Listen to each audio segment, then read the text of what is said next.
परिवर्तनशील है। इस संसार में जो कुछ भी तुम जानते हो वो सब कुछ बदल रहा है। तुम्हारा सारा जानना, तुम्हारा सारा ज्ञान व्यर्थ है, क्योंकि हर घड़ी, हर सेकंड चीजें बदल रही हैं। सब कुछ परिवर्तित हो रहा है सिवाय जानने वाले के, सिवाय उस दृष्टा के, सिवाय उस ज्ञाता के। बाकी सब कुछ बदल रहा है। क्योंकि ये इस जगत का रूप है। बदलना इस जगत का रूप है। जो सदा गति में है वो जगत है। इसे ऐसा समझो जैसे बाकी सब ऑब्जेक्ट है, लेकिन जो साक्षी है, जो दृष्टा है, वो सब्जेक्ट है। तुम जो कुछ भी जान सकते हो वो सब कुछ बदल रहा है। वो सब कुछ संसार है, वो सब कुछ माया है। पर जो स्थायी है, यानी जो जानने वाला है, जो साक्षी है, उसे तुम विषय के तौर पर नहीं जान सकते।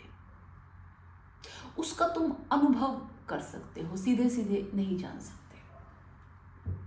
और इसका कारण ये है, मान लो जैसे मैंने तुम्हें देखा तो मैं ज्ञाता, तुम ज्ञेय, और जो संबंध बना वो ज्ञान का बना। लेकिन अपने ही संबंध में मैं ये बात नहीं कह सकती, क्योंकि वो सेतु नहीं बनता। इसलिए जब हम आत्मज्ञान की बात करते हैं तो ये नेति नेति की प्रक्रिया है। माने जो कुछ भी जाना जा सकता है उसको हटाते चले जाएं तो फिर एक वो स्थिति आती है जहां पर सिर्फ जानने वाला ही बचता है। जहां पर जानने वाला तो बचता है पर जानने योग्य कुछ नहीं बचता, जानने को कुछ नहीं बचता, सिर्फ शुद्ध चेतना बचती है बस। तो चीजें परिवर्तनशील हैं, हर घड़ी चीजें बदल रही हैं। अगर हम इस बात को समझें और अपनाएं तो हमें ये समझ में आएगा कि क्योंकि सतत परिवर्तन हो रहा है तो हमारी जो चीजों के प्रति आसक्ति है वो कितनी निर्मूल है। माने कोई चीज तुम्हें आज पसंद है, तुम उसके प्रति आज आसक्त हो, कल वो बदल जाएगी, परसों वो और बदल जाएगी, तरसों वो और बदल जाएगी, और हो सकता है उसके बाद वो समाप्त हो जाए। तो तुम्हारी आसक्ति का क्या अर्थ हुआ? क्या अर्थ हुआ? व्यर्थ नहीं हुई। कोई आज रूपवान है, कल उसका रूप ढलेगा, फिर और ढलेगा, फिर वो कुरूप हो जाएगा।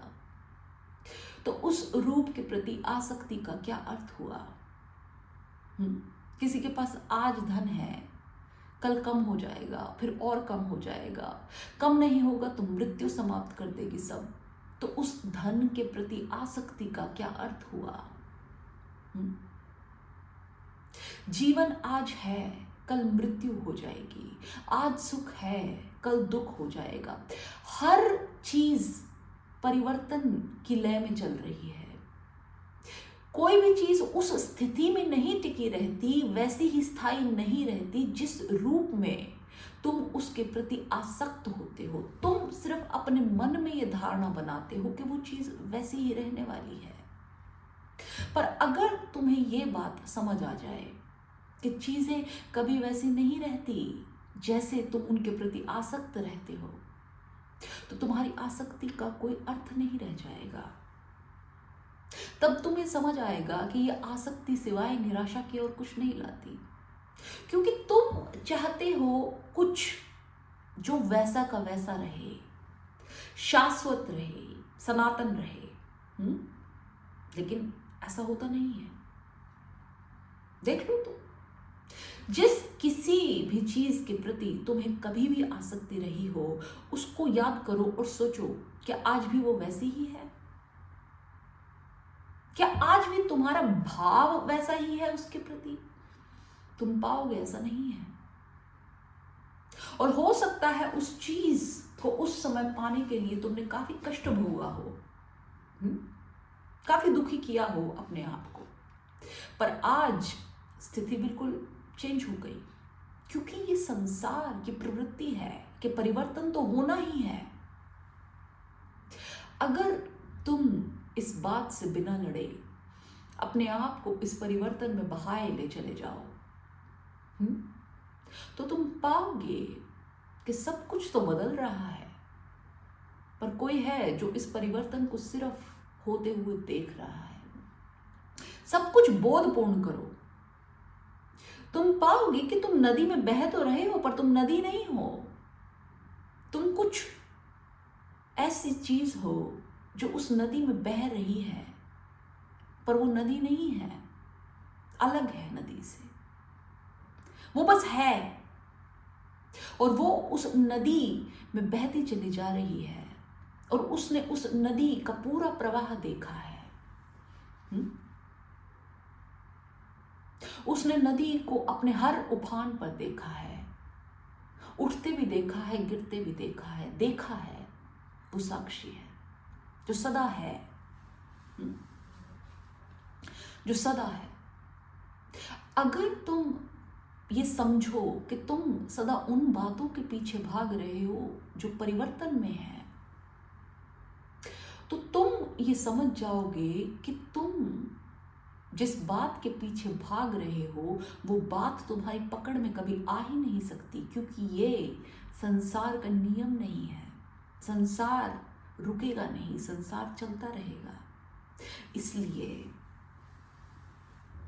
अगर तुम सच में बुद्धिमान हो तो तुम उस चीज को पकड़ो जो सदा है और हमेशा रहेगी, और वो तुम हो, वो तुम्हारा साक्षित्व है। वो तुम्हारे भीतर बैठा हुआ है जो सब कुछ देख रहा है, हर परिवर्तन को देख रहा है, पर वो परिवर्तित नहीं हो रहा है। वो बस है।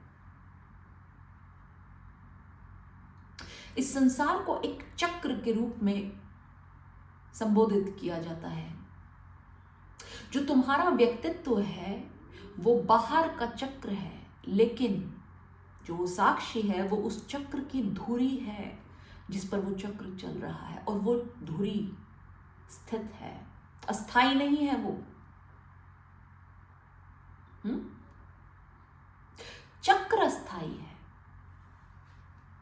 अगर तुम इस बात पर अपनी दृष्टि डालो और इस बात पर विचार करो और इस बात को अपनाओ कि सब कुछ परिवर्तन में है, तो तुम धीरे धीरे अपने जीवन में पाओगे कि अनित्य तो छूटता जा रहा है और जो नित्य है वो बच गया।